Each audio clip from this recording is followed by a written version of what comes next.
Sahabat senior yang diberkati Tuhan, salam sejahtera untuk kita semua.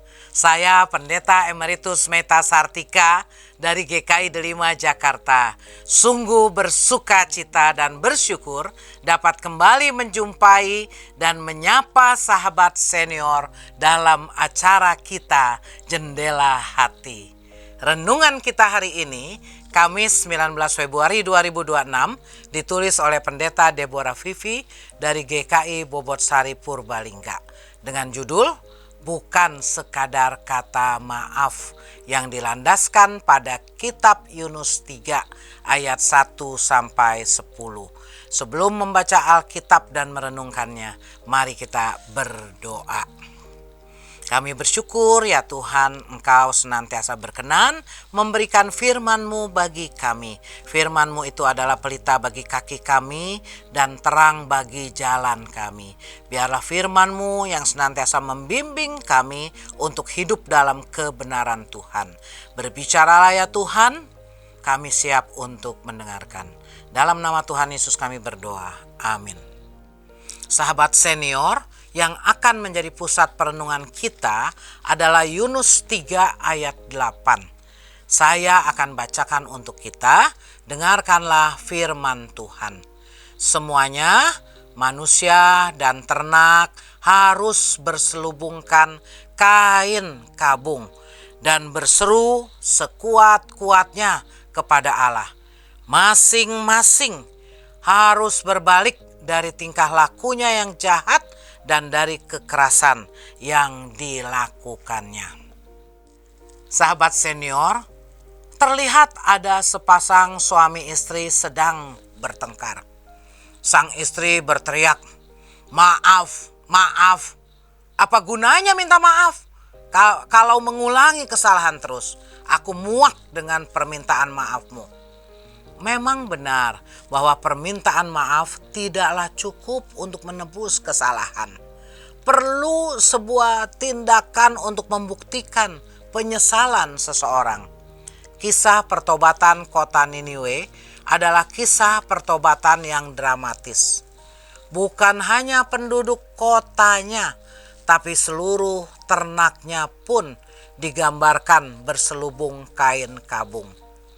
Niniwe digambarkan sebagai sebuah kota yang mengagumkan besarnya, 3 perjalanan luasnya. Meskipun dalam teks Alkitab digambarkan demikian, penemuan arkeologis menunjukkan bahwa kota ini hanya berukuran 5 km dari tepi ke tepi dengan lebar 2 km.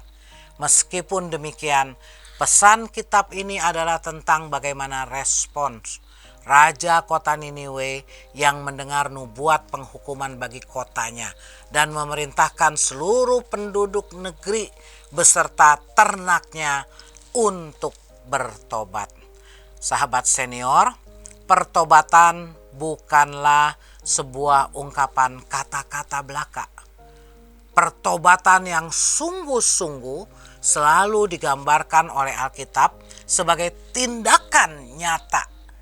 Tidak hanya berupa kata-kata penyesalan, melainkan dinyatakan melalui tindakan berbalik dari tingkah laku yang jahat dan kekerasan yang telah dilakukannya. Tindakan itu merupakan tanda kerendahan hati untuk memohon belas kasihan Tuhan. Mari kita berdoa. Kami bersyukur ya Tuhan, karena Engkau adalah Allah yang Maha Pengampun.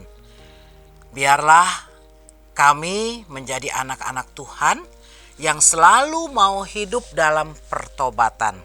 Bukan bertobat dengan mengucapkan kata-kata saja, tapi ketika kami bertobat memohon ampun, itu pun kami wujudkan dalam tindakan nyata, mau berubah dari yang salah melakukan kebenaran. Biarlah Tuhan yang menolong kami. Setiap kali kami menyadari ada yang keliru, ada yang salah, kami berani juga meminta maaf dan kami mau mengubah tindakan kami menjadi tindakan yang benar, yang sesuai dengan yang Tuhan kehendaki. Tuhan tolong kami dan pimpin hidup kami. Makin hari makin dapat berjalan sesuai dengan kehendak-Mu. Dalam nama Tuhan Yesus kami berdoa. Amin. Sahabat senior, demikian renungan kita hari ini. Jangan lupa subscribe, like, dan bagikan kepada sahabat-sahabat kita yang lain. Tuhan memberkati.